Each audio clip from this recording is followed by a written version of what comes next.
उदासीनता हृदय का ऐसा भाव है जहां हमें किसी बात में रुचि नहीं रहती। हम कोई कार्य करने के लिए उत्साहित नहीं होते। उदासीनता जब एक सीमा से बढ़ जाती है तो मन का रोग बन जाती है। मनुष्य जीवन से अधिक मृत्यु को पसंद करने लगता है। हम सब जीवन में कभी ना कभी उदासीनता का अनुभव अवश्य करते हैं।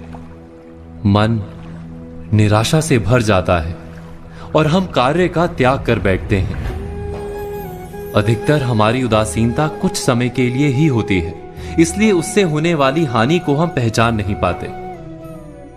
किंतु उदासीनता धीरे धीरे आदत का रूप धारण कर लेती है और हम बार बार उदासीनता के कारण हाथ में लिए कार्य अधूरे छोड़ देते हैं। क्या हमारे सबके साथ ऐसा नहीं होता? तो वास्तव में उदासीनता क्या है? इसका जन्म कहां से होता है? इससे छूटने का उपाय क्या है? उदासीनता वास्तव में मन की ऐसी स्थिति का नाम है जब हमें अपनी तकलीफों, अपनी कठिनाइयों का कारण बाहर दिखाई देता है। हम कहते हैं कि समाज बुरा है, नौकर या स्वामी गलत है, पति या पत्नी का बर्ताव अनुचित है, जीवन की परिस्थितियां प्रतिकूल है, वक्त हमारा साथ नहीं दे रहा, वगैरह वगैरह। और जब दुख का कारण बाहर होता है तो उसको बदलने का हमारे पास कोई मार्ग नहीं होता। क्या ये सत्य नहीं? हम समय को किस प्रकार बदल सकते हैं? परिस्थितियों में कैसे परिवर्तन ला सकते हैं हम? अर्थात हम स्वयं को निस्सहाय मानने लगते हैं और वहीं से उदासीनता का जन्म होता है। क्या यह सत्य नहीं? प्रश्न यह है कि क्या हमारी सारी विपदाओं का कारण बाहर है या स्वयं हमारे भीतर है? हमारे बुरे हालात क्या दूसरों के कारण है? क्या हमारा परिवार हमारा शत्रु है? क्या समाज दुश्मन है? या हमारी परिस्थितियां हम स्वयं निर्मित करते हैं?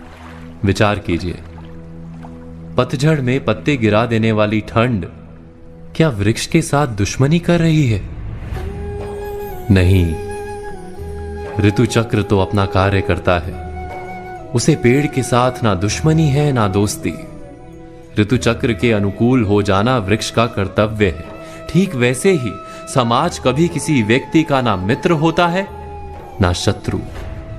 समाज को जिससे लाभ मिलता है, समाज उसका मित्र बन जाता है। अर्थात समाज प्रतिकूल तब बनता है जब हम समाज के प्रतिकूल बनते हैं।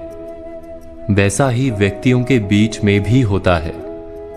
हम जिसे प्रेम करते हैं वो हमें प्रेम देता है, हम जिसे लाभ देते हैं वो हमें लाभ देता है। हमारे हालात बदलने के लिए हमें स्वयं अपने आप में परिवर्तन करना पड़ता है। इतना समझ लेने पर स्वयं में परिवर्तन करना कठिन नहीं।